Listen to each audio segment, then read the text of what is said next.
Is an unconfident voice holding you back from advancing in your career or even being taken seriously at work? Then stay tuned because I'm going to unpack how to have a voice that commands a room and makes people lean in and listen.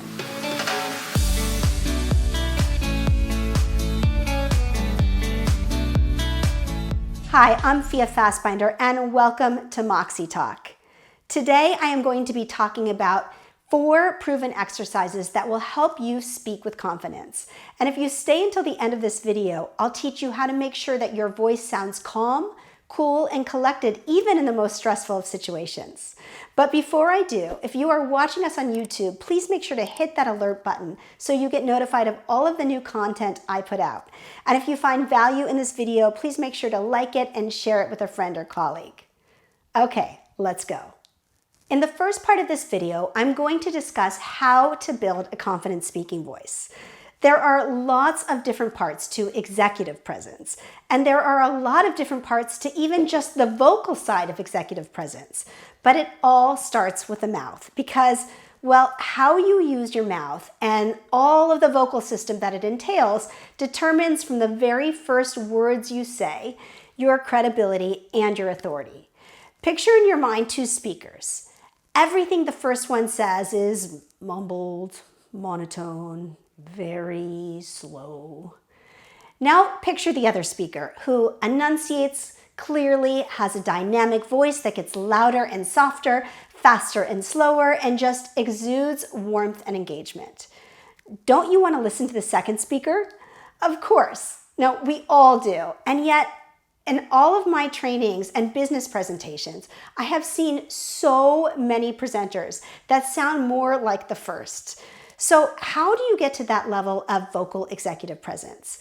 You get there by moving your mouth well, choosing how cleanly and quickly to articulate your words, and what tone and texture you want to give your voice. In the Moxie Method, we approach vocal executive presence the same way an actor approaches a role, by bringing awareness to and varying 5 key components of vocal variety: articulation, pacing and pausing, emphasis, and tone. Now, for the purposes of this video, we'll start with articulation because great leaders, like great presenters, like great performers, never mumble. So this is a warm-up from the Yale School of Drama, where actors train to do Shakespeare.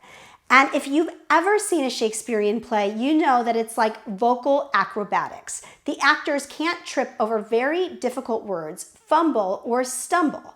So they do a 2-hour vocal warm-up comprised of stretching and strengthening exercises. It's like going to the gym for your mouth. Now, we aren't training to be Shakespearean actors, but we can do a very pared down version of their warm-up to help us speak confidently. And the first exercise we're going to do is called lion mouse, and it's a stretching exercise for your mouth. So here it goes. Lion, mouse, lion, mouse, lion, mouse, lion, mouse.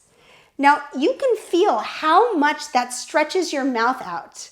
Now we are pretending to be lions yawning and then teeny tiny mice. But if you do that 5 times, just 5 times, you can really stretch out your mouth so you can speak clearly. Now we're going to do a tongue twister because tongue twisters strengthen the muscles in our mouth so we don't fumble over our words. For the purposes of this video, we are going to say the tongue twister, "My mouth makes many mobile movements." I'll say it 3 times and you can say it with me. And as you're saying it, pay attention to opening your mouth wider than you would in everyday life and hitting all those sounds. So it should sound like this. My mouth makes many mobile movements. My mouth makes many mobile movements. My mouth makes many mobile movements. You can feel how that is strengthening your mouth.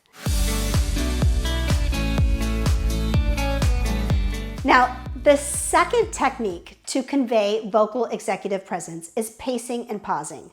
So let's take a moment and talk about the power of the pause. It's important to slow down and take pauses to appear more powerful and to give the audience time to process information.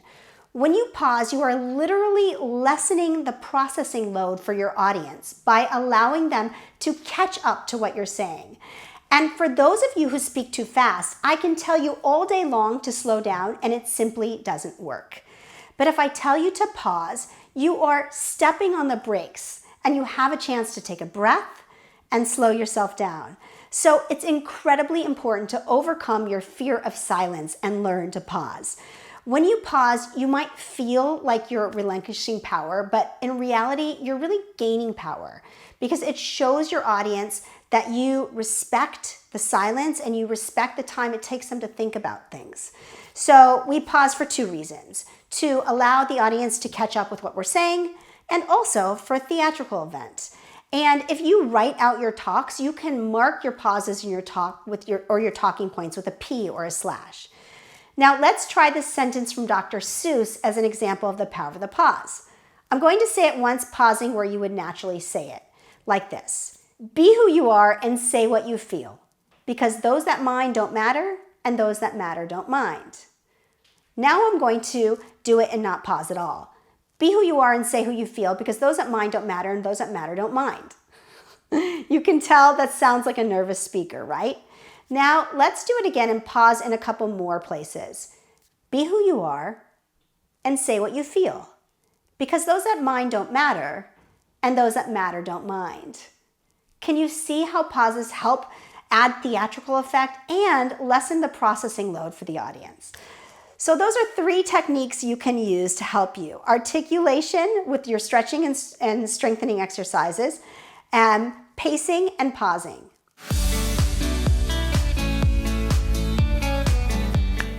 Okay, so now you have made it to the midpoint of my video. And this is the point where I invite you to subscribe to our channel if you haven't done that yet.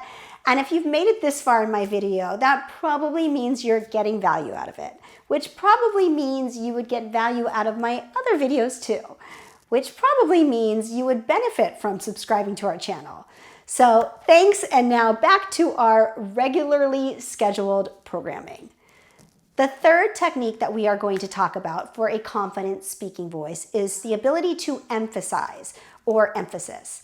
Now, the voice has both cognitive and emotional effects on our listener.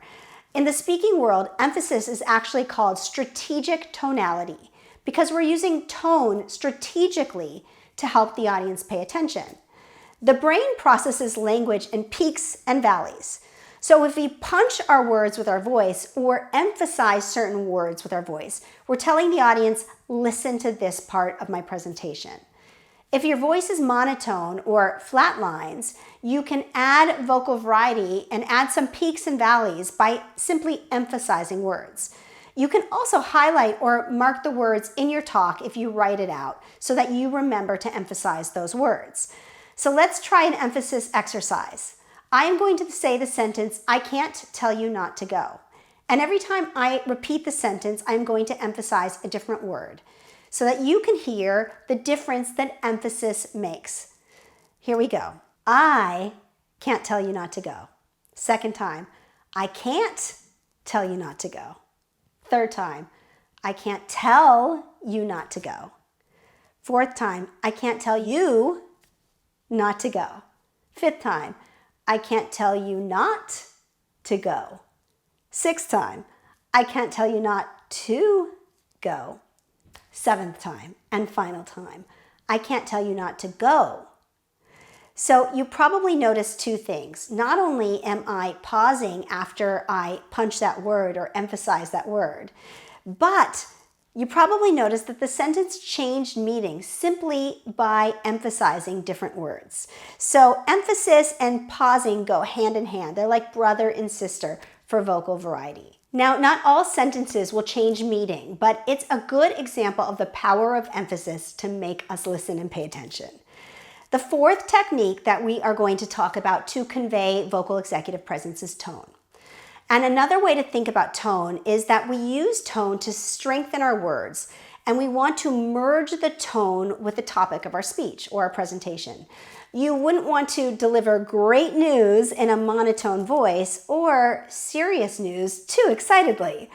One common example of this disconnect that I see with my clients, they'll start their presentation in a very monotone voice and they'll say something like, "I'm very excited to speak to you about." Now, disjunctions like that will not only distract the audience, but they won't believe you. You can go through your script and tag what each piece of news means.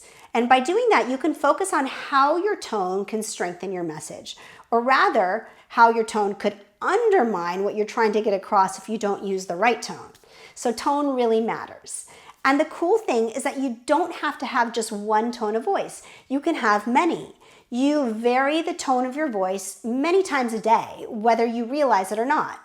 Do you use the same tone at an intimate dinner as at a sporting event? Do you use the same tone with a prospective client that you do with a baby? Do you talk to your boss the same way you talk to your pets? What about the voice of a funeral director? Compassionate, trustworthy in a time of need, the kind person we're looking for. But we would tune out that voice if it was mean or impatient. So this does not mean that tone is about acting. You have to be authentically yourself. Here's another example of tone. Let's think about people with really distinct voices, like the voice of Darth Vader.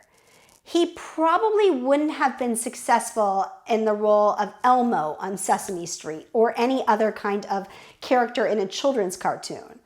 The problem is when we find someone who lacks the characteristics of the kind of person we're looking for, or even listening for, we tune them out. And the key is to recognize which parts of your personality need to shine through at any particular moment and transmit that through your voice and speech style. So you are listening to me in part today because my voice matches the expectation of the voice of a presentation skills expert. But I can't use the same speech style with you than when I'm talking to our family dog. And at the same time, I can't talk to the dog the same way I talk to you. Can you imagine if I started today's video by saying, "Let's talk about presentation skills"? Another really important aspect of tone is how you sound when you're making tough decisions. And this is what I mentioned at the beginning of the video. How does your voice connect to an audience? Does your delivery reinforce your message and establish the image that you want? Or does it undermine it?